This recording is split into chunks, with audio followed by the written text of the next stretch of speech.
Hola, ¿qué tal? Buenos días, compañeros y compañeras. Es un gusto poder saludarles desde la normal de Ecatepec. Bueno, pues el día de hoy nos toca compartir en esta mesa número 4, que se le ha denominado creencias, convivencia y gamificación. Y quiero darle la bienvenida a cada uno de ustedes. Acá estamos, bueno, es un servidor como moderador y hay algunas charlas que se van a dar en esta mañana. Quisiera presentar aquí a la colega Paulette Morales Lomelí, que va a dar una investigación, síntesis y juego, consolidación del conocimiento en educación superior mediante objeto lúdico cooperativo. Esa es una de las charlas que vamos a escuchar. La segunda se llama diseño de un software gamificado para mejorar la comprensión lectora en estudiantes de EMS. La colega Ana Ofelia Arizábal Arce y María Leticia Rodríguez González también van a estar aquí con nosotros. Bienvenida. También va a estar acá la colega Eva Montserrat Cuevas Rodríguez, que nos va a presentar eh, el tema de emociones positivas en los juegos para aprender una segunda lengua de la Escuela Normal de Sultepec. También está acá con nosotros el colega Carlos Díaz Cerruche, con el tema de la asamblea de aula como estrategia para mejorar la convivencia escolar de la Universidad Tecnológica de Ciencias y Humanidades. Y bueno, por último, un servidor que también va a compartir un avance de la investigación que se está llevando a cabo sobre el papel de las creencias en la enseñanza de la geometría. Muy bien, bueno, pues solamente comentarles que tenemos 15 minutos para poder compartir nuestra charla y vamos a dar 5 minutos para cualquier situación, alguna duda, comentario, observación, aportación, etcétera, ¿verdad? Así que sean bienvenidos, sean bienvenidas y bueno, pues le doy la voz en este momento a nuestra colega Paulette Morales Lomelí para que pueda iniciar su presentación. Adelante. Hola, ¿qué tal? Buenos días. ¿Me permiten? Voy a compartir pantalla, si la tecnología me lo permite. Este, Porque luego se revela. Permítanme un segundo, por favor. Listo, ya se puede observar la pantalla, doctora. Perfecto, gracias.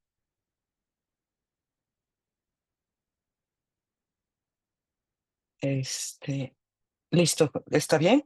Sí, ¿verdad? Sí se alcanza a ver. Adelante, doctora. Bueno, buenos días. Bueno, ya me presentaron, soy la doctora Paulette Morales Lomelí, pertenezco a la Universidad Autónoma Metropolitana. Y mi presentación es, en efecto, investigación, síntesis y juego, la consolidación del conocimiento en educación superior mediante un objeto lúdico cooperativo. Quiero aclarar que yo pertenezco al área de ciencias y artes para el diseño y mi área de trabajo son chicos de licenciatura, específicamente arquitectura, diseño gráfico, industrial y planeación territorial, diseño gráfico, industrial, arquitectura y, planeación territorial, sí, ¿verdad? Sí, son 4. Las cuatro áreas de diseño que nosotros estamos dando son esas. Específicamente, esta experiencia está basada con alumnos del primer año de licenciatura, del segundo año de licenciatura en arquitectura. Y eh, lo que aquí planteo es un desarrollo metodológico que hemos tenido en torno a un problema que se presenta cotidianamente en nuestras aulas, que es la falta de un material didáctico adecuado para poder mover a los alumnos en el aula, ¿no? O sea, moverlos, me refiero a pararlos, a quitarlos de la actitud de flojera, este, a que interactúen, ¿no? A que estén vivos, en pocas palabras, ¿no? Entonces, bueno, a lo largo de muchos años de experiencia en la carrera de arquitectura, me di cuenta que no existe un material didáctico me refiero a juego, que ayude a reforzar el conocimiento en aula para licenciatura. O sea, entonces desarrollé un juego, diseñé un juego, nombré a este juego, pero no va solo, va con una serie de elementos que van desde el primer día del aula en clase. Entonces, vamos a, les voy a mostrar. eh, Perdón, es que está el panel y no me permite ver. Ahí está. Ya, es que no me permitía ver la presentación. Gracias. Entonces, el fundamento pedagógico básicamente está dado en un enfoque que es una investigación guiada. Nosotros trabajamos a través de proyecto, aprendizaje activo, aprendizaje operativo, y su principio está en la evaluación auténtica en el aula. A partir de ahí tenemos el fundamento del juego serio como una estrategia de refuerzo cognitivo y el aprendizaje acción como síntesis, como síntesis y su comprensión activa. Ahorita vamos a ir explicando todo eso. Bueno, básicamente el objetivo fue vincular el contenido nosotros le llamamos apoyo, porque nosotros no tenemos materias, nosotros tenemos un módulo que integra todos los elementos para que el estudiante logre desarrollar un proyecto vinculado con problemáticas reales y sociales. Entonces, sí se necesitan herramientas como historia y teoría, sobre todo de la arquitectura, para que ellos tengan la base que ellos tengan la base, pues, de los antecedentes que se tienen que generar, para un diseño, ¿no? Entonces, este era uno de los objetivos de todo este proceso y cómo este conocimiento, a través de una investigación, de análisis, de síntesis y de juego, se integra a todo el proyecto, ¿no? Y entonces, este aprendizaje, llevarlo a la vida real, no solamente en proyectos, sino vinculado con la sociedad, ¿no? Entonces, aquí el tema fue el que se manejó, que se llama la vivienda de interés social en la Ciudad de México en el siglo XX, ¿no? Para nosotros como arquitectos es fundamental tener noción del espacio habitable y sobre todo como una universidad como la UAM Xochimilco, nosotros vinculamos sobre todo a los sectores sociales mayoritariamente, ¿no? No a una problemática o a una causa mayor, sino nos enfocamos a interés público y social. La metodología aplicada del desarrollo en la pedagogía que se lleva o que llevé en en estos niveles, en los primeros niveles, está dividida en 4 etapas. La primera etapa yo le llamé, estos son nombres que yo le he dado, que se llama recordar el barrio, que no es otra cosa más que la contextualización y la evocación del entorno. Es parte plática de exposición docente, parte exposición por parte de los alumnos, pero más que exposición es como una charla por parte de los alumnos. La segunda etapa le llamo yo patear la ciudad, y esta es una observación y un registro de los lugares específicamente señalados a los alumnos en el lugar, que es investigación documental y de campo. Tenemos la tercera etapa, que le puse los reel. Los reel tienen que ver con videos, pequeños videos que ellos van a presentar como parte de su investigación. Y por último, construir en la ciudad. Es aquí donde entra la dinámica cooperativa y lo que va a reforzar todas las etapas anteriores con un juego de mesa como cierre, que es el desarrollado. Bueno, entonces vamos a recorrer el barrio. ¿De qué trata recorrer el barrio?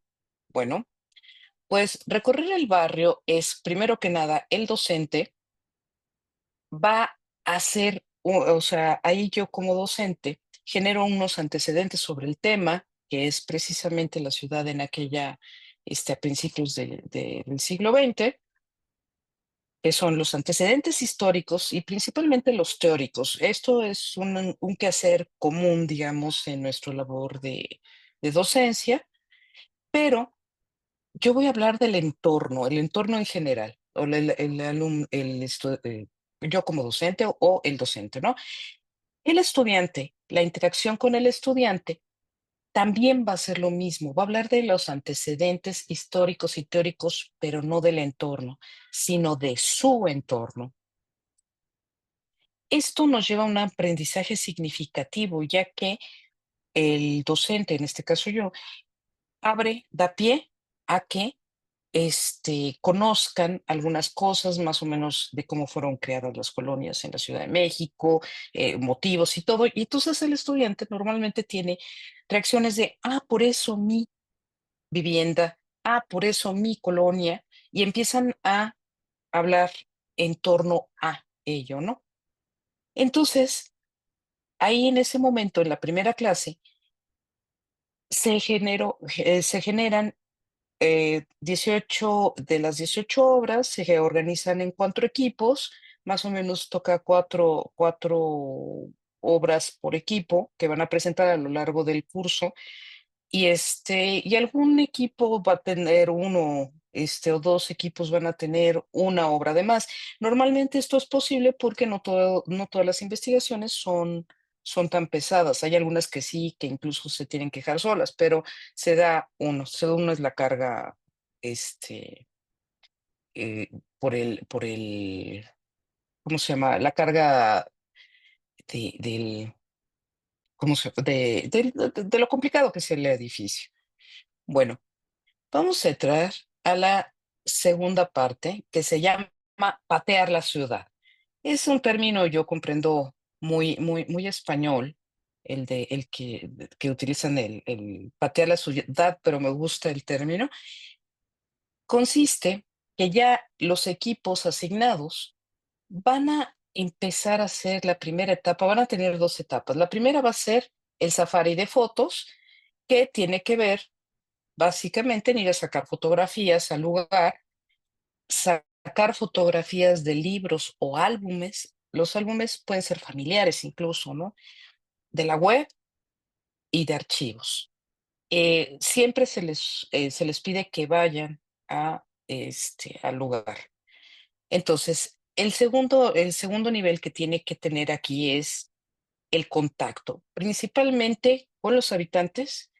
En segundo nivel, con familiares y amistades. Cuando van a un lugar, a un sitio, por ejemplo, no sé, la zona centro, entonces, que platiquen con los habitantes, comerciantes, etcétera, de la zona centro y que eso platiquen también con sus familiares y amistades. Eso es muy importante.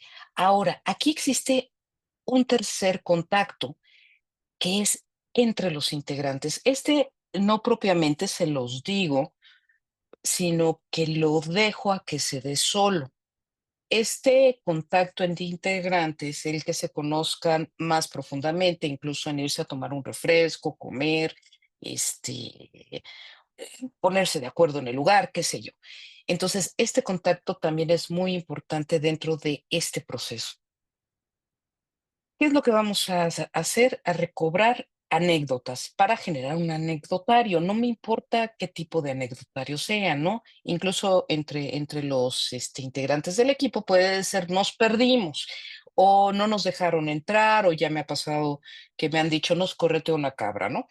Entonces, ese tipo de anecdotarios son simpáticos. Luego, son de ambos lugares, tanto del safari de fotos como el contacto con las personas, se generan experiencias de ese momento, lo que nos lleva a un reconocimiento del sitio, el barrio, la colonia, pero también nos lleva al reconocimiento de su presencia en la ciudad. Esto, obviamente, volvemos al aprendizaje significativo. Vamos a la etapa 3. La etapa de 3, los reels. Básicamente, la clase comienza con que, este, el docente que genera los antecedentes contextuales del tema que se va a tratar ese día y el equipo de trabajo, que previamente ya pateó la ciudad, presenta videos cortos del recorrido. Normalmente estos videos cortos pueden ser o con las fotografías que tomaron o con el mismo video en movimiento y se tienen que identificar estos 4 elementos principales, que son el año, la obra arquitectónica y el arquitecto, características generales y aportaciones. El grupo, a su vez, tiene que identificar en la presentación, tiene que identificar estos mismos elementos. El docente aquí va a servir para corrección o rectificación de estos 4 elementos. Generalmente, el alumno, los equipos se pierden y meten más cosas y meten algunas cosas de paja. Entonces, hay que centrar a los elementos principales, ¿no? Y así poder generar una síntesis conceptual para ellos. Aquí, tanto el equipo de trabajo como el grupo, como el docente, van a completar un tapete guía.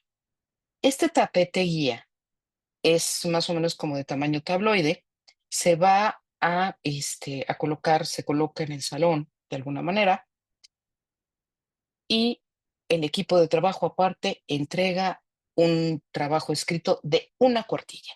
Digo, para poner estas 4 características, detectar estas 4 características no es más, más texto, ¿no? O sea, no requiere nada. El objetivo es que puedan sintetizar conceptualmente. Vamos a construir la ciudad. Esta es la etapa 4. Es aquí donde entra el juego serio. El juego serio, como les comentaba yo al principio, surge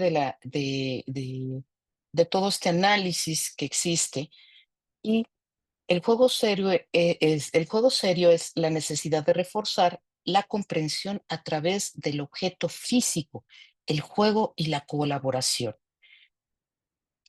Esto es un aprendizaje cinético.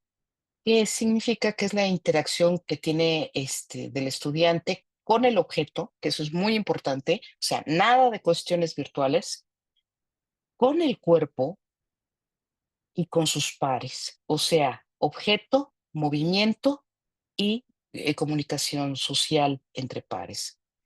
De aquí surge el juego que diseñé yo y que lo nombré a la casa de la casa. Tiene 2 etapas, que es a construir y a escriturar. Es algo obviamente muy propio de arquitectura, pero ya comentaré lo que descubrí al generar todo este proceso. Este es el tapete, que les comento este tamaño doble carta en formato vertical. Es el tapete guía. Ahorita voy a hacer un acercamiento más adelante para que se vean las facetas. Consta esta primera línea que tiene el punto amarillo del año.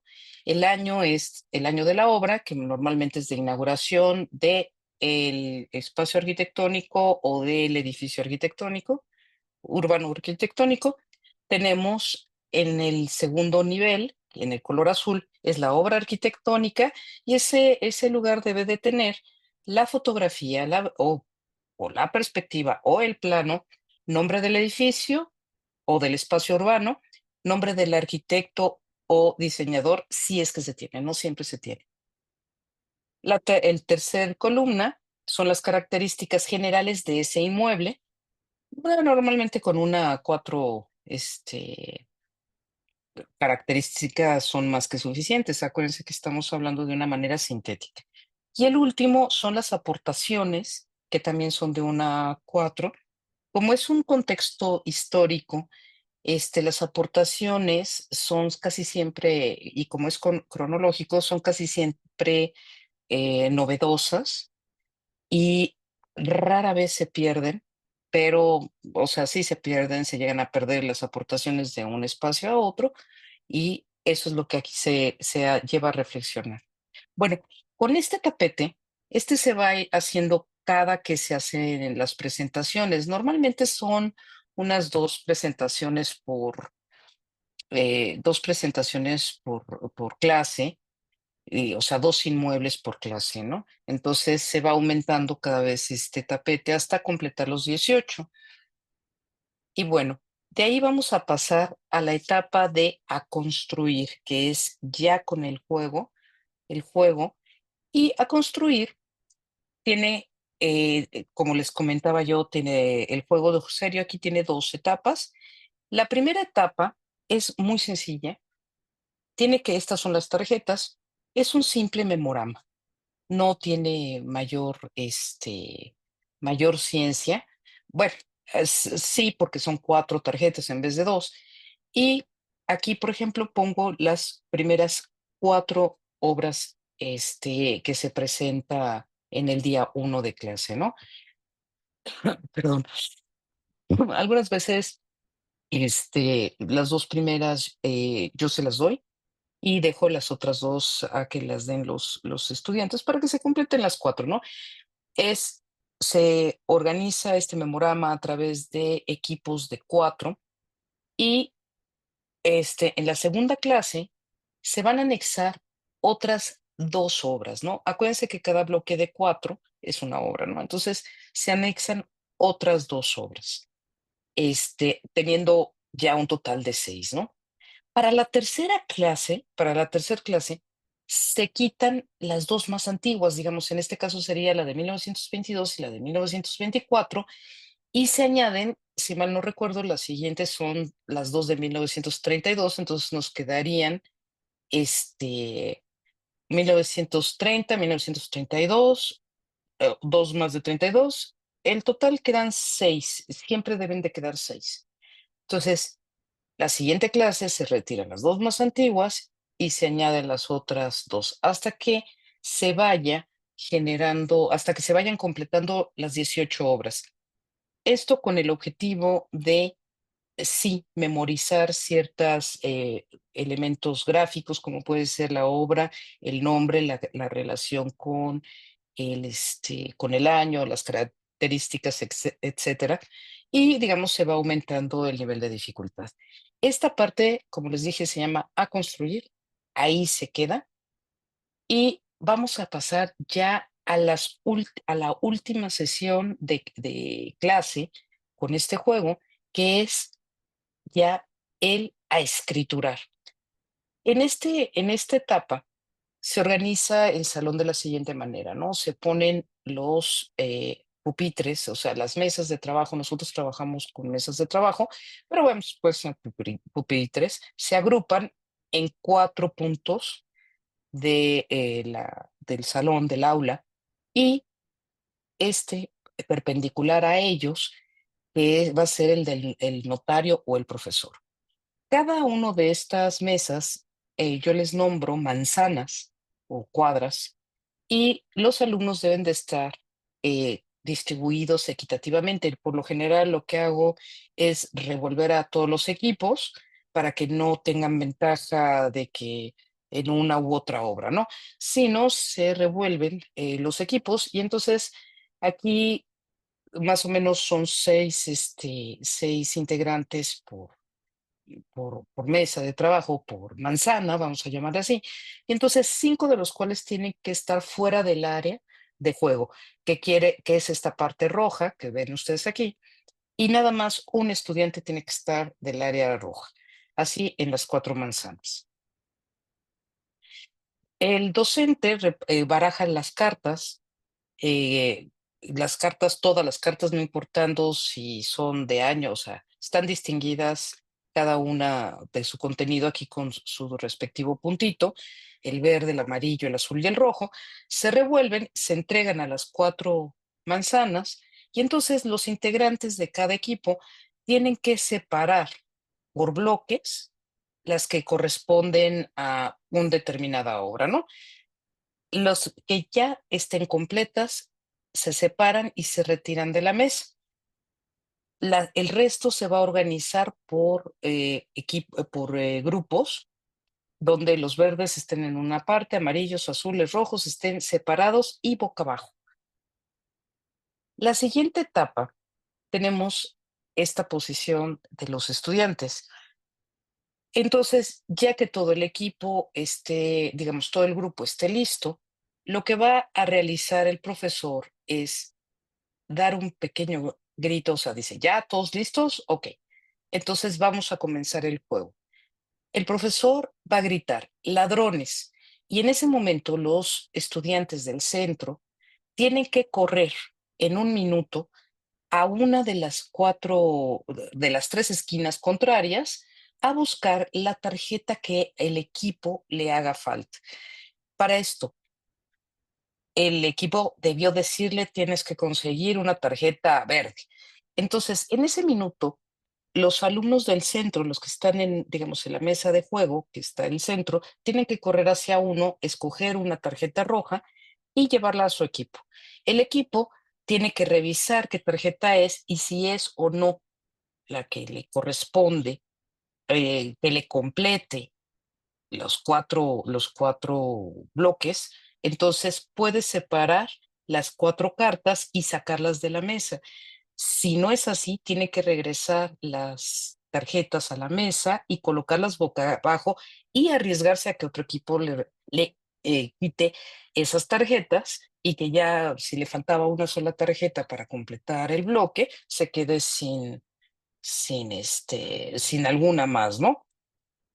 Y el juego sigue así hasta que al minuto se para la actividad y todos tienen que regresar, ya no pueden tocar, tienen que tener nuevamente sus tarjetas bajo la mesa y esta dinámica se sigue durante todo el tiempo que las mesas tengan cartas. Con una mesa, con una manzana que se quede sin cartas, ya sea por robo o porque completó las tarjetas, los bloques, en ese momento se para y es el momento de pasar a la escrituración. En la mesa del profesor, el profesor va a tomar o toma todas las tarjetas, retira las tarjetas que no estén hechos bloques y los estudiantes presentan los bloques hechos. Aquí ven que tengo el manual del notario del juego, que es el licenciado Armando Paredes, Muropiano. Muropiano quiere decir muro liso. Entonces, Armando Paredes, tiene, bueno, el docente tiene aquí este manual.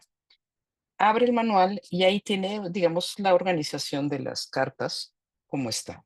Entonces, revisa cada equipo si sus cartas están bien armadas, ¿no? Muchas ocasiones, pues bueno, les dicen, no está mal, este estuvo bien y este estuvo mal. Al final, que tienen los malos y los buenos, les entrego un sticker que es un certificado de desalojo a los que estuvieron mal y un, un sticker de escritura notarial de propietario.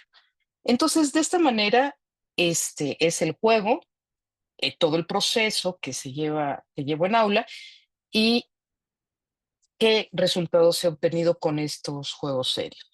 Pues bueno, hay una motivación y una participación muy alta. Es un proceso que va desde el día uno Hay mayor cooperación y diálogo entre equipos. Sobre todo he notado, perdonando la expresión, pero ya dejo de tener yo a los nombres parejos, porque estas generaciones parece que todos se llaman de igual manera, ¿no? Porque se dicen, perdón la palabra, es güey, entonces tengo a güey Ramírez, a güey Hernández, etcétera, Morales, qué sé yo, pero todos son iguales. Entonces, con este tipo de juego ya empiezan a tener nombres, ¿no? Ya se llaman Rodrigo, ya se llama Cris, ya se llama, etcétera, ¿no?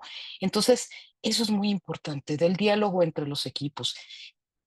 Para el juego, para cualquier momento de la etapa de juego, sobre todo, está prohibidísimo todos los medios electrónicos, mochilas, vamos, hasta agua, por favor, todo déjenlo atrás, para que no tengan nada en las manos y no tengan nada donde consultar, ¿no? Entonces, esto lleva a un mayor esfuerzo por parte del alumno de concentración con sus compañeros y por lo tanto entienden la importancia de, ahora sí que prestar atención más allá de 50 segundos. La memorización profunda, toda esta interacción entre el objeto y el sujeto, es muy importante. El movimiento del cuerpo para generar algo es sumamente fundamental, incluso el que se resbale algún compañero por querer agarrar la última carta, etcétera, ¿no? Este, este aprendizaje es muy importante para nosotros porque como trabajamos con proyectos de interés social reales y vigentes, llevarlo a un proyecto arquitectónico tiene que reflejarse sí o sí. Y además, este objeto, el objeto que para nuestras generaciones del juguete era tan común, tan normal y todo, para estas generaciones ya no lo es. Entonces, el introducir ese objeto lúdico que tiene que sí o sí ser cooperativa es muy importante en los chicos de la educación superior y más que no existen en el mercado estos elementos. Y esto nos permite a nosotros como docentes el tener una evaluación auténtica aplicada en este contexto universitario. Aquí yo les presenté de la clase específicamente de historia y teoría de la arquitectura, porque fue donde se desarrolló este juego.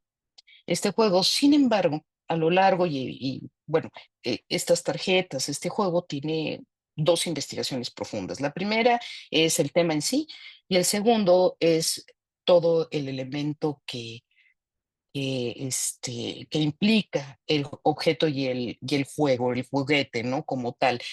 Y entonces me di cuenta que este juguete y esta metodología se pueden llevar a otros campos disciplinarios de licenciatura, ¿no? Le puse a la casa de, casa con Z, CAFA, como dirían los españoles, a la CAFA de y puntos suspensivos porque me di cuenta que se puede cambiar el tema, ¿no? Entonces se puede poner a la casa de la célula, a la casa del virus, a la casa de las leyes, a la casa de cualquier tema. Simplemente hay una metodología para generarla que se puede, y de hecho lo estoy planteando, lo estoy haciendo, una metodología simplemente de cambio de las tarjetas, pero la dinámica puede ser exactamente, ¿no? No sé si es a la casa del virus, en lugar de gritar ladrones, se grita vacuna, ¿no? O sea, no sé, alguna cosa específica que, claro, tiene que estar con la supervisión de un especialista que tenga este, investigación en el tema, ¿no? Este juguete, este juego de cartas, se está manejando ya a niveles de patentarlo, ya estamos en ese proceso, pero la metodología, digamos, aunque se puede usar el juguete o el juego simple, o sea, el objeto por separado, aquí lo interesante es el manejo de llegar desde el día uno, pensando que van a llegar a escriturar en el juego, ¿no? Entonces, por eso todos estos elementos y pasos y refuerzos constantes a través de cada una de las etapas. Y bueno, pues básicamente esa es la presentación que yo tenía con ustedes y no sé.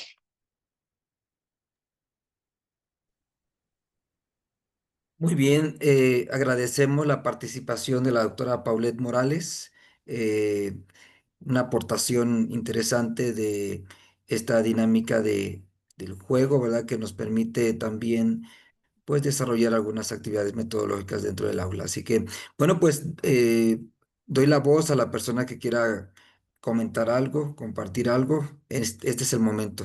Gozamos solamente de 5 minutos. Adelante. Quien quiera abrir su micrófono está... a-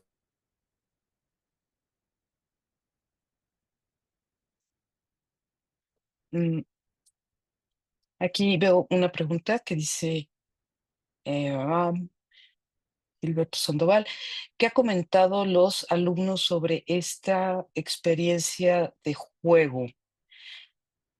Bueno, ha sido muy interesante porque en tiempos posteriores a dar la clase, ya cuando ellos están en otros niveles, llegan y me comentan, ay, profesora, ¿se acuerda cuándo hicimos el juego? Sí, ¿qué pasó? Pues me tocó trabajar con la comunidad de tal lado. La comunidad, por ejemplo, del sector de Tlatelolco o de la zona aledaña a la unidad Presidente Juárez, ¿no? La que se cayó. Me tocó conocer, incluso me ha tocado elementos ¿se acuerda, profesora? Pero ya con niveles más adelante, que hicimos y que salió el juego donde nos equivocamos, no sé qué, sí. Entonces, sí es un elemento de referencia, se les queda muy grabado y sobre todo noto que hay una mayor entendimiento de este espacio, de esta convivencia con el tema. Es mucho más amplio y más completo en general, ¿no?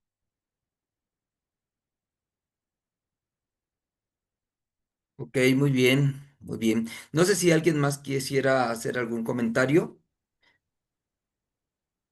Si no es así, agradecemos, doctora Paulette, su participación. eh, Gracias. y bueno, pues damos entonces eh, la voz al siguiente colega, la siguiente colega que es Ana Ofelia Arizalve Arce y María Leticia Rodríguez González, que nos van a compartir una charla sobre el diseño de un software gamificado para mejorar la comprensión lectora en estudiantes. Adelante, adelante, colegas. Hola, enseguida voy a compartir.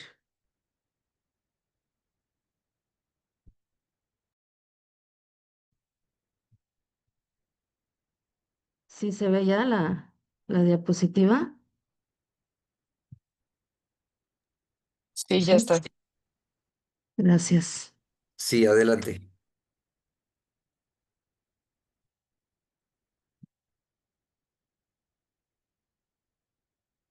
Bueno, pues muy buenos días. Mi nombre es Ana Ofelia Arizabalo Arce y hoy quiero compartirles una propuesta que nace desde la práctica docente y la investigación educativa. La propuesta se titula Diseño de un software educativo gamificado que fomenta la comprensión lectora en alumnos de educación media superior. Y bueno, cabe también destacar que la investigación que se comparte, ¿verdad?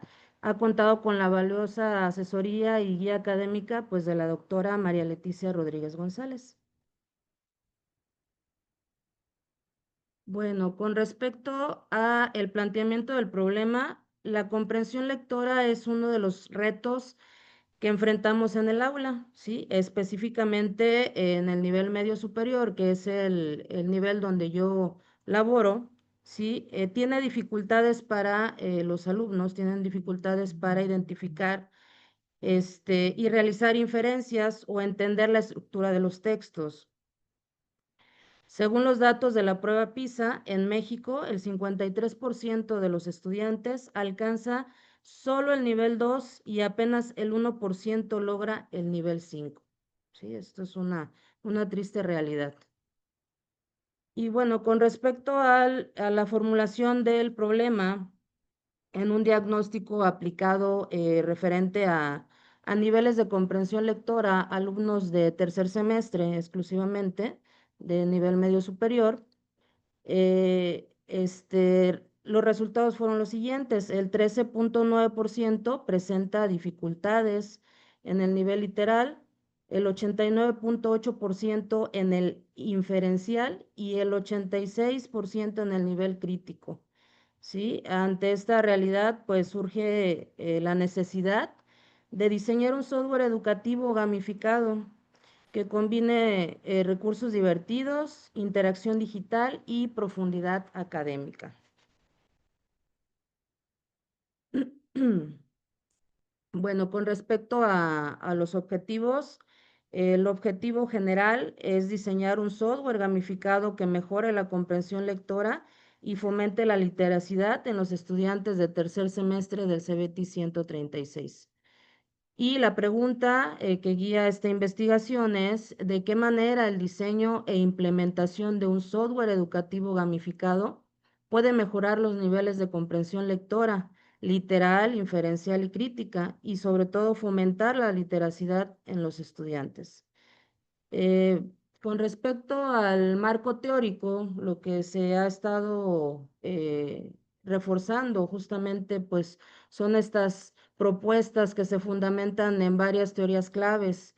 En este caso, el constructivismo de Vygotsky en 1978, referente al aprendizaje en la zona de desarrollo próximo mediante la interacción social. Sí, también tenemos otro teórico muy importante con respecto a la comprensión lectora y la literacidad, Daniel Casani, en el 2006. 3 niveles de comprensión lectora son los que trabajamos dentro de esta investigación y la literacidad como prácticas sociales, culturales y digitales. También tenemos la nueva escuela mexicana, ¿verdad? Que nos habla o nos menciona acerca de la innovación pedagógica y el uso de herramientas digitales en un entorno colaborativo. Y bueno, también tenemos dentro de estos teóricos a Jordan Fritz en el 2013 que habla referente a los elementos lúdicos en aplicaciones móviles que convierten la vida cotidiana en una experiencia de aprendizaje base del uso de la gamificación. ¿Sí? De esta manera, el software pues combina tecnología, perdón, y pedagogía en una misma experiencia de aprendizaje significativo. Y aquí vienen algunos aspectos o comentarios pues importantes o relevantes que se tienen que mencionar acerca de este diseño del software. ¿Sí? Es una creación original desarrollada desde su estructura pedagógica. Sus contenidos, módulos y recursos gamificados actualmente están en proceso de registro y del desarrollo tecnológico. ¿Sí? La muestra que se ha utilizado para aplicar justamente o trabajar este software está conformada por 82 alumnos del tercer semestre del CBT 136 y se utilizó un muestreo no probabilístico por conveniencia, seleccionando al grupo por su accesibilidad y disposición. Y bueno, con respecto a la metodología, que también, pues bueno, son datos súper importantes, ¿verdad? Dentro de esta investigación. El enfoque es mixto, ¿sí? El enfoque de esta investigación es mixto y la fase cuantitativa se refiere a un cuestionario de evaluación de la comprensión lectora, ¿sí? Que en este caso ya se aplicó, lo denominamos CCL, ¿sí? Y este ya fue aplicado en un inicio, es justamente los porcentajes que en un principio yo les compartía. La fase cualitativa se va a enfocar a un cuaderno de observación, ¿verdad? Y también, sobre todo, aspectos de satisfacción del uso de este software. En este caso, pues bueno, el instrumento lo denominamos GEPA y se refiere a una guía de evaluación, pero es post aplicación al software, ¿sí? El tipo de investigación es aplicada con un diseño de triangulación concurrente que permite analizar datos cuantitativos y cualitativos de forma simultánea. El software incluye 5 módulos, está conformado por 5 módulos que incluyen test por niveles, actividades gamificadas, recompensas y recursos didácticos interactivos diseñados para que los estudiantes aprendan leyendo, jugando y reflexionando.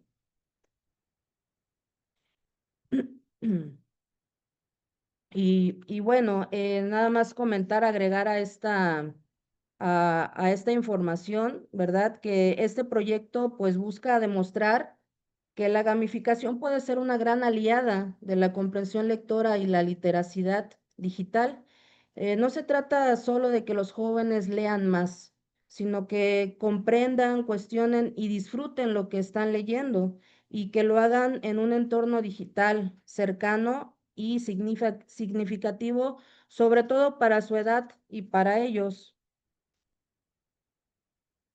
Y por último, les quiero también hacer un comentario que, bueno, quiero dejar en claro que este es el primer avance que tenemos de esta investigación. Ya se está trabajando, ¿verdad?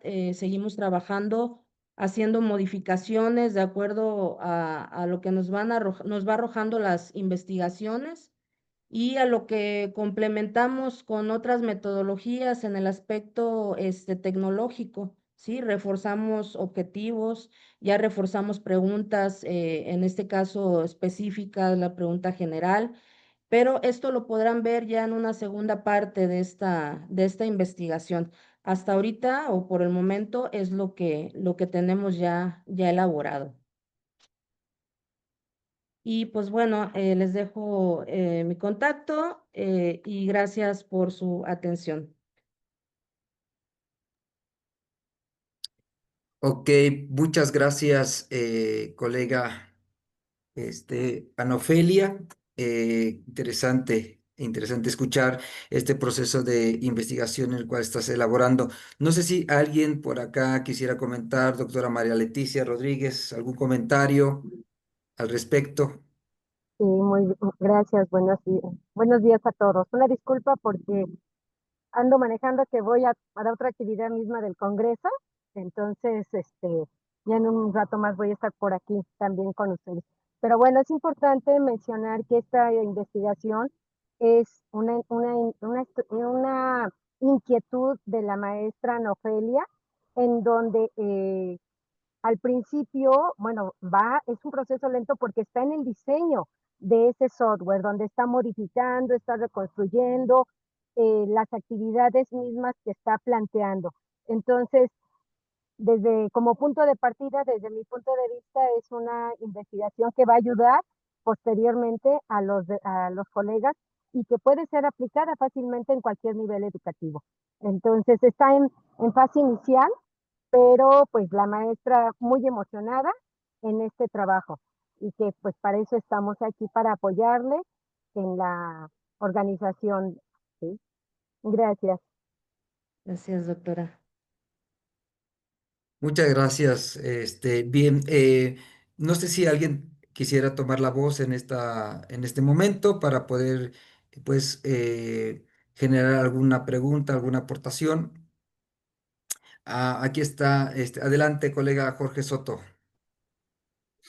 Hola, muy buenos días, Ofelia, muchas gracias por tu presentación.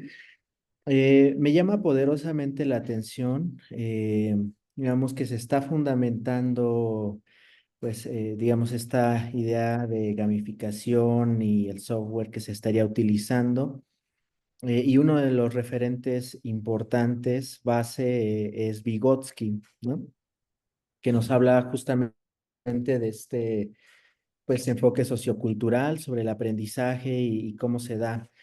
Pero cuando nos platicas un poquito sobre ya el software y cómo estará diseñado y algunos de los elementos que lo compondrás, nos hablas de recompensas. Y si pensamos en recompensas, pues esto nos remite inmediatamente a un enfoque conductista, ¿no? En donde estaremos, digamos, avanzando a partir de estos premios o estas recompensas que estará recibiendo el estudiante. Entonces, preguntarte, Ofelia, ¿cómo es, digamos, cómo es que estaría soportando Vygotsky y cuál sería, digamos, esta manera en la que puede convivir, digamos, con este otro enfoque conductista? Bueno, definitivamente hace ratito comentaba que pues seguimos en la investigación. De hecho, el instrumento de satisfacción pues todavía no se ha aplicado por la cuestión de que vamos lento, como lo comenta la doctora, apenas la siguiente semana, y sí me emociona esa parte de que la siguiente semana ya lo vamos a empezar a aplicar, pero referente a los teóricos, pues justamente ahorita en las investigaciones y en la segunda etapa de mi presentación que pienso hacer, ya tengo nuevos teóricos, ¿sí? Y nuevos enfoques. Entonces, pues seguimos ajustando o adaptando esas partes. También tengo por ahí otra teoría, otro teórico con respecto a la tecnología, las fases, la metodología, en cuanto a la tecnología que se está aplicando en la gamificación y en esta plataforma. Entonces, pues, lo estamos complementando. O sea, perdón, ya no sería Vygotsky. Sí, es Vygotsky, pero ya también vamos a agregar otro enfoque. Ok, Así es. gracias, gracias. Perdón, no sé si pueda tomar la palabra. Adelante, doctora. Sí, gracias. Bueno, yo creo que aquí la parte en cuanto a esta aportación o esta reflexión que nos hace maestro Jorge es muy importante en el sentido de que cómo empatar una, una actividad de recompensas que efectivamente estoy de acuerdo con él, eso está más vinculado con el conductismo, pero la idea de vincularlo con las zonas de desarrollo real y próximo va en términos de ir desarrollando ese proceso de comprensión lectora a partir de la relación con los otros. ¿Sí? Entonces, en ese sentido, en el momento que están en el juego, no nos presentó la maestra un poquito cómo es la estructura de las actividades, pero hay actividades en donde tienen que interactuar, ¿sí? Y entonces, en ese sentido sí, pero la otra parte, por supuesto que se tiene que retomar para ver qué tanto se puede llevar a cabo este sistema de recompensas, que más bien sería la posibilidad de seguir avanzando en los niveles, que eso es distinto, ¿sí? Pero bueno, es parte del proceso que estamos llevando con la maestra Ana, entonces poco a poco se irá trabajando esa parte. Gracias. Muchas gracias. Gracias, gracias. Acá también está levantando la bola, doctora Paulette. Paulette. Adelante, doctora.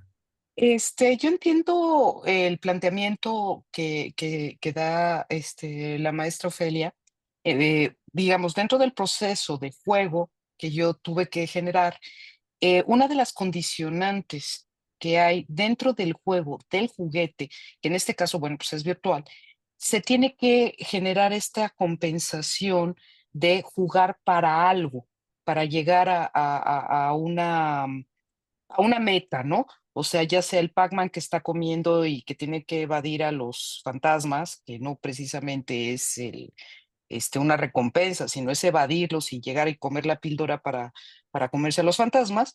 Entonces, yo sí entiendo esto, que no creo que tenga que ver más con una cuestión conductista, sino más bien como parte del proceso del juego, porque en el momento en el cual jugamos determinado juego y no existe la meta hacia dónde se va a llegar, pues no tiene sentido el juego, ¿no? Y eso nos topamos con los juegos virtuales de los celulares, en los cuales de repente uno empieza a avanzar en los niveles y llega el momento en que ya es imposible avanzar. ¿Por qué? Porque ya no tiene la misma lógica, entonces uno abandona el juego. Entonces yo más bien lo vería más que por una recompensa, sino más bien como una meta a llegar, ¿no? Para, digamos, quitarle lo que yo le llamaría la galleta al final, ¿no? La galleta al final de esto, que es lo que tiene mucho que ver con el conductismo, ¿no? O sea, el premio, te portas bien, te doy X, X recompensa, ¿no? O sea, te doy esta galleta. Si lo haces bien, te doy esta galleta o te doy este panquecito o helado, lo que sea.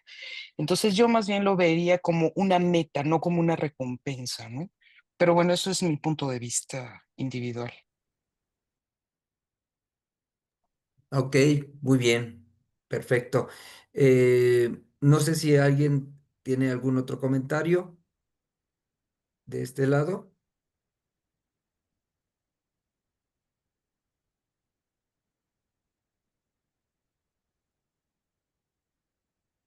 ¿No? Ok, bueno, pues agradecemos la participación de nuestra colega Ana Ofelia, ¿verdad? Muchas felicidades. Gracias. Yo quisiera solamente puntualizar, acá dices diseño de un software gamificado para mejorar la comprensión lectora en estudiantes del EMS. Este, eh, ¿Nos podrías comentar qué es el EMS? Sí, es el nivel donde estoy trabajando, donde laboro, es educación media superior. Son Ah, jóvenes ok, de bachillerato, ya. así es. Ya. Muy bien. Bueno, Sí. sí, perfecto. Pues gracias de antemano por esta participación. Y pues nos vamos entonces ahora con las emociones positivas en los juegos para aprender una segunda lengua con la colega Eva Monserrat Cuevas Rodríguez de la Escuela Normal de Sultepec. No sé si esté por acá.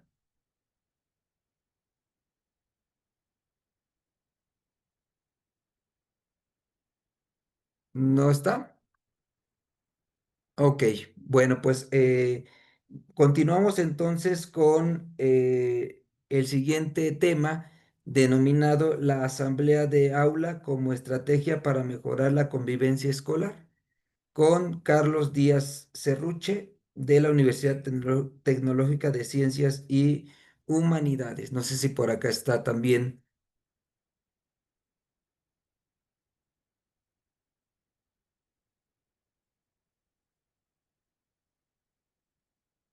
¿No? Bueno, pues entonces vamos a continuar con la siguiente charla que tiene que ver con el papel de las creencias en la enseñanza de la geometría. Quiero compartir que esta charla va encaminada mucho a una situación de la subjetividad donde en el término de la pedagogía, pues es una característica importante para poder comprender un poco sobre estos procesos de poder entender un poco al sujeto. Así que voy a compartir pantalla acerca de esta presentación que tenemos acá. No sé si ya se logra ver. Sí, ya, perfecto. Excelente, muy bien. Bueno, pues quisiera yo compartir un poco acerca en este caso, eh, estoy inscrito en la Escuela Normal de Catepec en el doctorado de Pedagogía. Mi nombre es Samuel Ríos Martínez y el título que quiero compartir es el papel de las creencias en la enseñanza de la geometría. Para ello, quiero comentarles que esta investigación tiene el objetivo de problematizar las creencias que tienen los futuros maestros al momento de dar una clase de matemáticas, ¿verdad? Mi formación es en el área de ciencias exactas y bueno, pues para mí es muy importante en este caso, entender cuál es esa lógica que tienen los futuros docentes. También, aparte, trabajo en una escuela normal en el Estado de México, formo profesores que van a ser maestros de matemáticas y también de educación primaria. Entonces, a partir de esta problematización, ¿verdad? Quiero entender primeramente cómo es que los estudiantes coinciden un objeto denominado matemático, en este caso, a partir de la subjetividad que ellos tienen del elemento de esa construcción, poder entender esa manera de poder plantear, ¿verdad? En este caso, en su enseñanza, a partir de sus intuiciones. Eh, para ello, la importancia para mí de investigar las creencias que tienen esos futuros docentes, ¿verdad? Sobre su perspectiva de cómo se genera una clase. Eh, Me ha tocado escuchar también a algunos maestros ya eh, al momento de preguntarles cómo les fue en su clase. La mayoría da una contestación de bien, me fue muy bien, pero en realidad, ¿verdad? Una situación de bien es muy subjetiva, ¿no? Depende a lo mejor hasta del estado de ánimo en el cual el maestro sale de un salón de clases. De ahí que partimos precisamente de esta estructura que estamos diseñando en nuestro trabajo. El trabajo está determinado a grosso modo en estas fases que podemos visualizar en la pantalla. Uno es la contextualización. Dos es el cuadro de sistematización con tres ejes problematizadores. El desarrollo de la problematización, en este caso que son las creencias. La categorización de las creencias, la investigación sobre las creencias en la ciencia de las matemáticas y algunas consideraciones que estoy tomando para este estudio. Bien, bueno, pues quisiera yo focalizarme en un ejercicio que me di cuenta este, en el momento en que yo fui a observar una clase de un docente en formación, así le llamamos a los estudiantes que se están apenas preparando para ser profesores, y vi una clase que hoy quisiera compartir en este momento, ¿verdad? Un pequeño fragmento que puede yo rescatar en una grabación, que dice, empieza con el alumno. Este alumno dice, profe, dice, ¿cuál es la diferencia entre un cuadrado y un rombo? Estamos en un salón de clases donde un estudiante de nivel básico le pregunta a a su profesor, ¿verdad? En este caso, al docente que se está formando, le pregunta, ¿cuál es la diferencia entre un cuadrado y un rombo? Si ambas figuras tienen la característica de que sus lados son iguales. Cuando yo escuché esta pregunta se me hizo muy interesante, la verdad. Eh, bueno, lo primero que quise escuchar o es la contestación del alumno, ¿no? Y dice el futuro docente, así le llamo. Dice, ¿te refieres a la fórmula de la figura? Le pregunta el maestro, en este caso, al alumno. Entonces el alumno le dice, no, me refiero a los lados de las figuras. Entendiendo que el cuadrado y el rombo, una de las características que tiene es que sus lados son iguales, ¿no? Y el futuro docente dice, de manera muy nerviosa, contesta, la diferencia está en la orientación que tiene cada figura. Por ejemplo, el rombo está de ladito, mientras que el cuadrado está derechito. Bueno, ahí podemos observar, por ejemplo, una subjetividad, ¿no? En este caso, lo que el docente en formación cree que es correcto, ¿no? Y el alumno le vuelve a cuestionar, dice, ¿y qué sucede si el rombo se pone derechito, ¿se convierte en cuadrado? El futuro docente dice, yo creo que sí. Así me lo enseñaron en la escuela. Ahí, por ejemplo, podemos ver cómo el docente en formación, pues está tratando de explicar, ¿verdad? Bajo su intuición, bajo su creencia, un concepto que quizás no estaba planeado en ese momento, porque lo que él quería, el maestro quería, o el docente en formación, era generar el concepto de área, ¿no? Dice más adelante, la diferencia, le contesta el docente en formación, dice, la diferencia está en la fórmula. La del cuadrado es lado por lado y la del rombo es la diagonal mayor por la diagonal menor entre dos. Entonces el alumno le vuelve a decir, maestro, ¿y por qué la fórmula del rombo se divide entre dos? ¿Por qué no se divide entre el número de lados del cuadrado? En este caso entre cuatro, ¿no? Eh, Empieza una charla interesante, ¿verdad? Y el maestro, el futuro docente, dice, creo que se divide entre dos porque, dice, ya sé, porque son las diagonales que tiene el rombo, ¿no? O sea, se sacó de ahí de la chistera la situación de la propiedad de las diagonales. El alumno le vuelve a decir, pero el cuadrado también tiene dos diagonales y en su fórmula no se divide entre dos. De manera nerviosa, el docente en formación dice, creo que es que así vienen los libros de matemáticas. Y el alumno dice, ok, le voy a preguntar a mi papá, ¿no?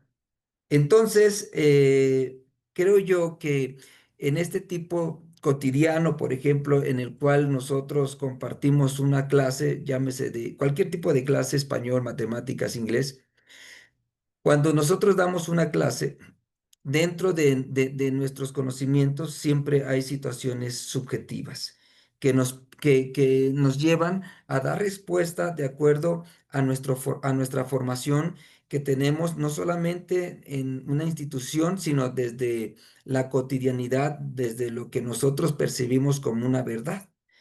Eh, por ello, ahora quiero compartirles un poco acerca del contexto, ¿verdad? El contexto dice, retomando como ejemplo la respuesta del futuro docente, donde se muestra una realidad empírica, ¿sí?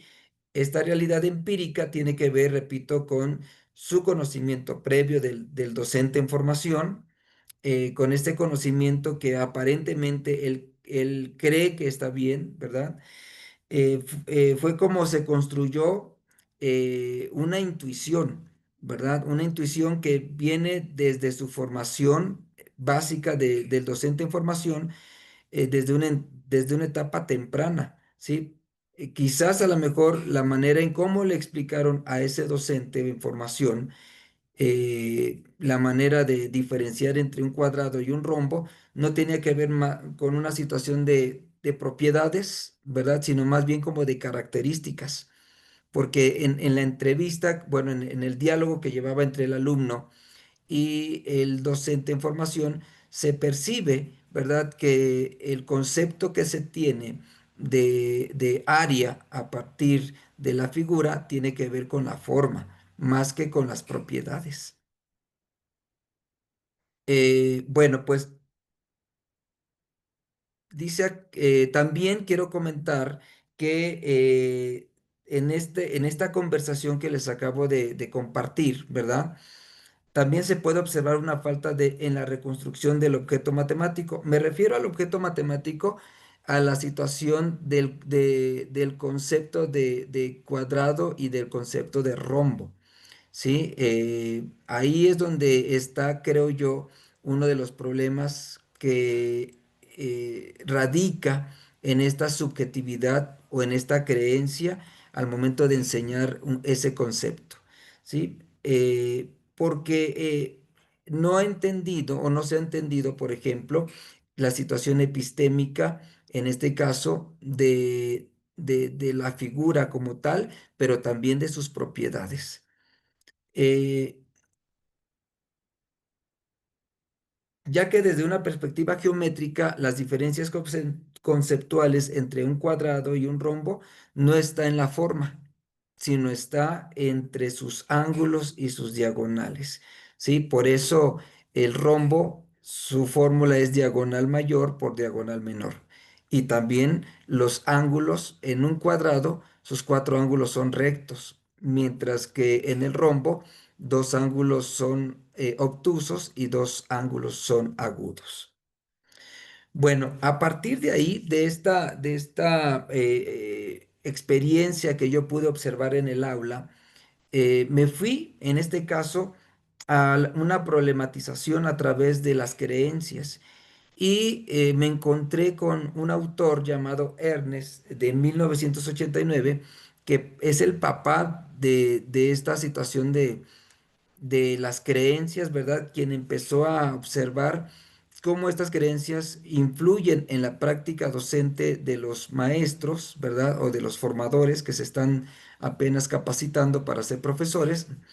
Y él nos define que una creencia son entendimientos y premisas acerca del mundo percibidas como verdades por quien las sostiene e implican códigos personales, cognitivos y afectivos que disponen a las personas hacia ciertas formas de actuación y que dada su naturaleza subjetiva e idiosincrásica, se vuelven incuestionables y se modifican solo si las reflexiones, experiencias de formación y experiencias con los alumnos llevan al profesor a considerar que es un momento de cambio.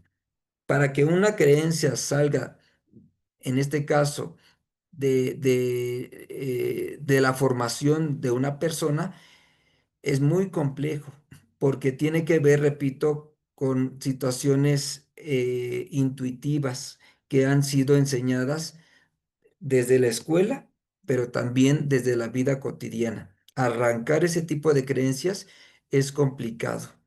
Y bueno, pues aquí les muestro un poco de la categorización de las creencias, de acuerdo a Ernest, 1989, donde manifiesta la relación que tienen las creencias con la práctica de la enseñanza de las matemáticas desde tres variables.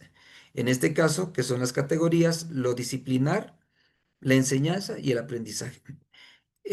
Las creencias desde una perspectiva instrumentalista, vista desde una cuestión de las matemáticas, se observa como un conjunto de reglas, hechos inamovibles, estáticos, procedimientos estándares, verdaderos, universales, exactitud, precisión en la disciplina. Es así como se ve las matemáticas como ciencia, ¿no?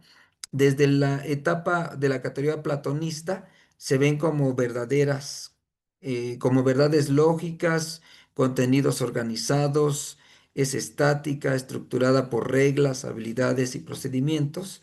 Y por último, la fase de la resolución de problemas está construida por la mente humana y evolutiva. La enseñanza y el aprendizaje, ¿verdad? También está desarrollado a partir de estas tres categorías. A partir de estas tres categorías es como voy a mover este proceso de investigación, porque yo quiero entender o dar voz precisamente a cómo pueden concebir o cómo se enseñan las matemáticas, en este caso la geometría, a partir de esas creencias que traen los docentes en formación. Algunas investigaciones que yo bueno, que se han eh, analizado, está la de Purmono 2017, que menciona que existe una conexión entre las creencias sobre el aprendizaje y la enseñanza de las matemáticas. La razón obedece a que los profesores tienen por objetivo que sus estudiantes aprendan lo mejor posible. Por otra parte, Besquit 2012 menciona que las creencias que se tienen sobre las matemáticas influyen sobre cómo se debe de enseñar. Además menciona que la coherencia entre las matemáticas, su enseñanza y su aprendizaje es posible si están fuertemente ligadas en un contexto particular.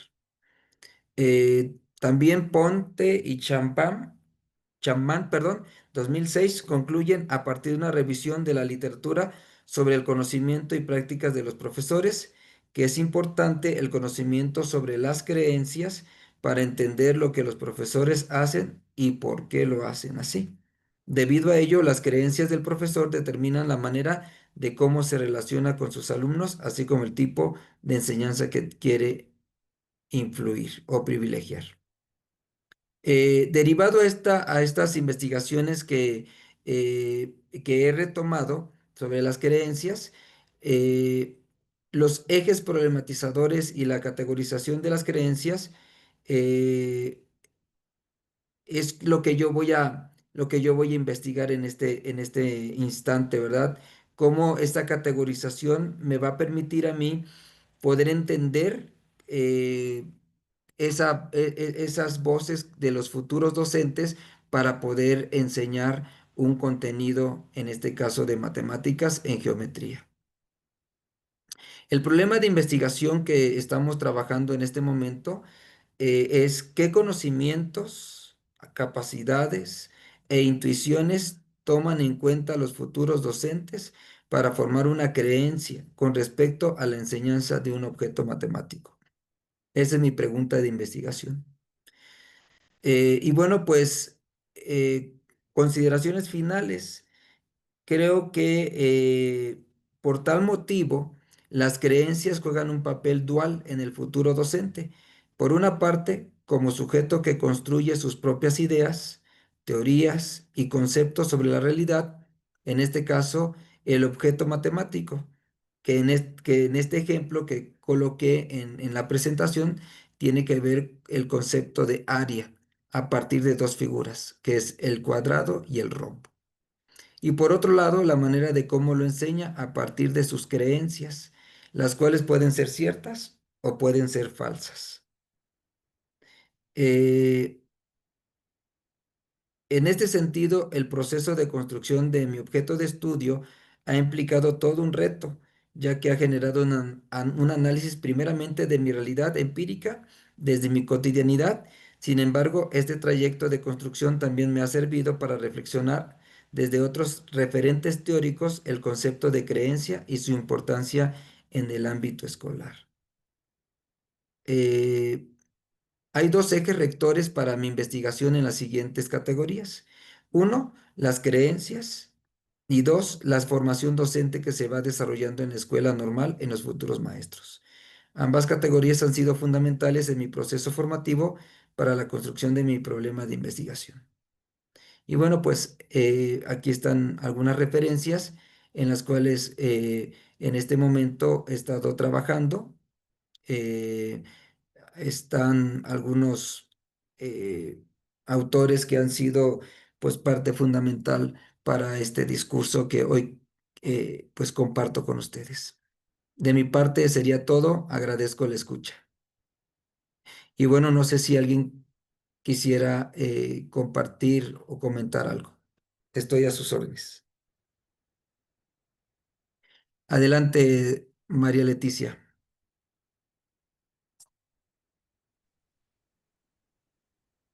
Muchas gracias.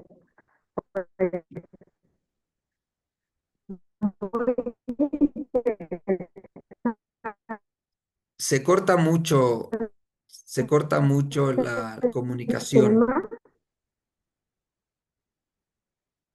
hablar de la formación del profesor de matemáticas. Ay, no me digas. Voy a salir. ¿Aquí? ¿Se puede Ahí ya se escuchar escucha mejor ya? mejor. Ah, Ya. sí. Le decía que es muy importante, necesaria en la investigación que está realizando.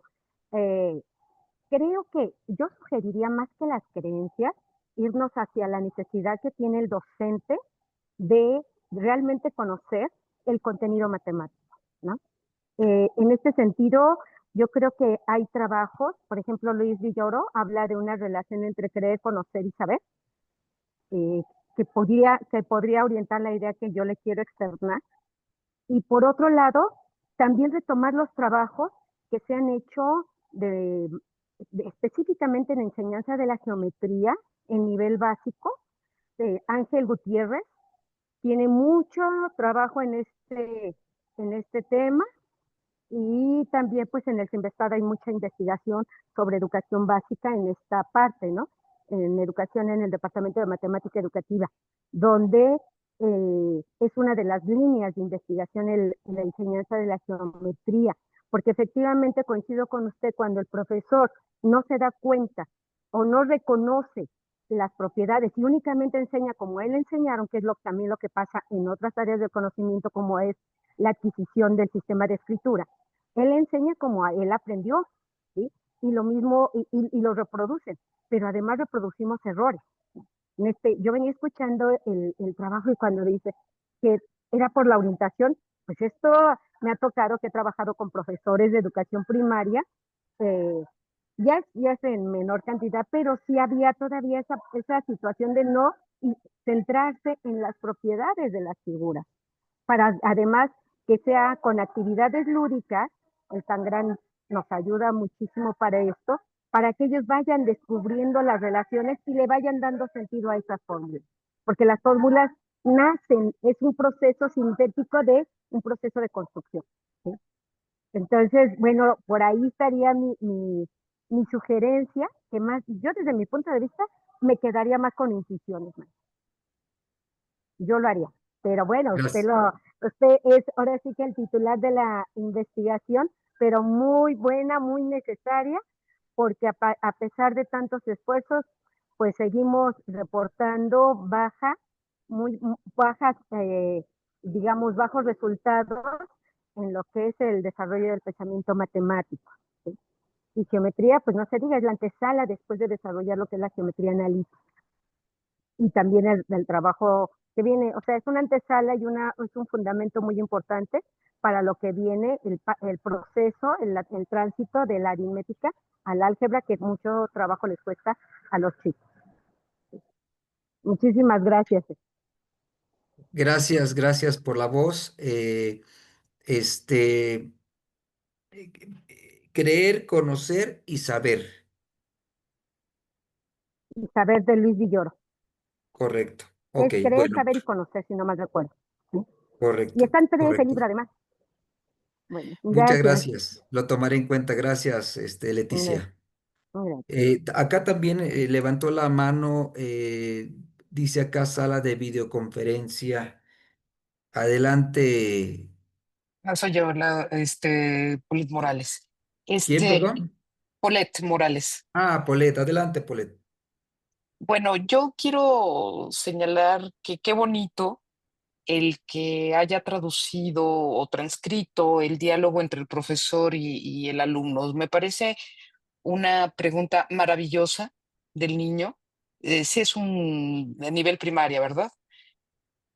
Básica, entiendo, ¿no? ¿Cómo se llama? Se me hace una pregunta maravillosa, preciosa, digamos, y que hay que rescatar esa transcripción y ese jaque que metió al profesor, porque es nuestra vida cotidiana. Cuando de repente un alumno tiene un conocimiento previo y el niño evidentemente intuía que un rombo no es lo mismo que un cuadrado, ¿no? Y que no se puede girar un cuadrado para hacer un rombo, ¿no? Lo intuía muy bonito. Y aquí una cosa que a través de mi experiencia he trabajado con niños hasta ahora, mis últimos veintitantos años de servicio, he trabajado con adultos ya 18 en adelante, ¿qué he aprendido? Y es voltear y decir, no sé. O sea, no querer dar una respuesta y yo comparto este concepto de el profesionista en formación. Entonces, yo sugeriría que usted que está en las posibilidades de estar en el área formativa de los profesionistas que van a dar docencia en un futuro, que no somos, no somos la esfera de saber del mundo. Entonces, que es muy válido decirle a un alumno, así tenga 3 años, decirle, no sé, vamos a averiguarlo. O no me queda claro, fíjate que nunca me quedó claro el por qué un rombo y un cuadrado tienen diferentes fórmulas, pero ¿qué te parece si lo averiguamos juntos? y es muy válido e incluso hace más, volviendo al aprendizaje significativo, ¿no? Hace más significativo para el alumno aquel maestro que se humanifica y dice, no tengo ni idea, a aquel maestro de, sí, mira, es que la hipotenusa cuadrada, con sus catetos y el seno, coseno, tangente, y el chiquito apenas tiene 6 años, o sea, no. Entonces yo creo que habría que rescatar esa experiencia también para tener el valor de decir, no tengo ni idea, fíjate que a mí me lo enseñaron así en la escuela y nunca lo entendí, pero ¿qué te parece si juntos lo buscamos? Y el niño detectó perfectamente que el maestro no sabía y su respuesta fue obvia. Le voy a preguntar a mi papá. Entonces, yo creo que eso habría que rescatar, ¿no? De ese diálogo. Me encantó el diálogo. Gracias. Gracias, gracias por la palabra, por la voz. Sí, de hecho, cuando nosotros damos la voz a lo que pasa en un contexto cotidiano en un aula, salen cosas maravillosas, maravillosas. Bueno, la investigación que yo voy a desarrollar no es una situación de señalar, de ver si está bien o si está mal. El proceso es la subjetividad. El doctorado que estoy trabajando en Ecatepec, en la Normal de Ecatepec, tiene que ver más con la pedagogía, el escuchar la voz del otro, ¿no?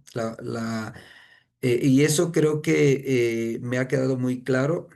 Cuando yo entré al doctorado, yo sí quería, mi idea era más como en la situación formativa, ¿no? De explicarle al hacer un tallercito, por ejemplo, y explicarle a estos docentes que tienen este tipo de ideas a lo mejor de corregirlos y decirles, mira, estás mal, no es por ahí. Pero creo que conforme he avanzado en el doctorado, me he dado cuenta que aquí lo interesante es observar y escuchar precisamente esas creencias que traemos arrastrando, porque todos en algún momento en la vida, en un 20 o 30% de nuestra formación, traemos arrastrando creencias que desde el seno familiar nos han inculcado y se han dogmatizado. Y arrancarlas es complicado. Por eso creo que el escuchar y el ver esa situación epistémica es lo más rico en este momento para mí, entender estas ideas del profesorado, quizás a lo mejor en un estudio ya de postdoctorado, ver esta cuestión con esta antesala, la situación formativa, ¿no? Ya con los estudiantes de nivel superior, en este caso con los futuros docentes en educación primaria y en educación secundaria con especialidad de matemáticas.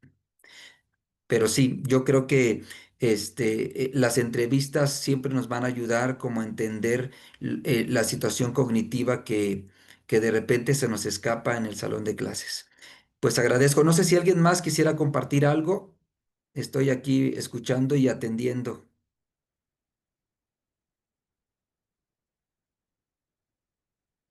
Bueno, pues si no hay otra puntualización, creo que hemos terminado esta sala. No sé si algún compañero que en algún momento mencioné ya haya ingresado a la sala y quiera compartir algo, o pues las personas que estamos acá, ya pasamos todos. ¿Sí? Bueno, pues agradecido, de verdad, agradecido por la escucha, por este espacio académico. La vida nos ha reunido en esta sala y yo creo que es algo que tenemos que agradecer. Y bueno, pues les mando un abrazo a la distancia. Ojalá que en algún otro momento podamos coincidir. Y bueno, pues al final poder mostrar cuáles son los resultados que obtuvimos en este caso de cada una de las presentaciones que generamos. Felicito de verdad a cada uno de ustedes por el trabajo que han compartido. Cada uno tiene mi respeto, mi admiración. Son trabajos de mucho, mucho tiempo, ¿verdad? Me llevo también aprendizajes de ustedes. Les agradezco la atención y pues no sé si alguien quiera saludar, despedirse.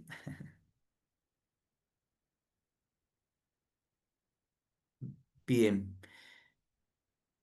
listo, listo, doctor. Hemos terminado.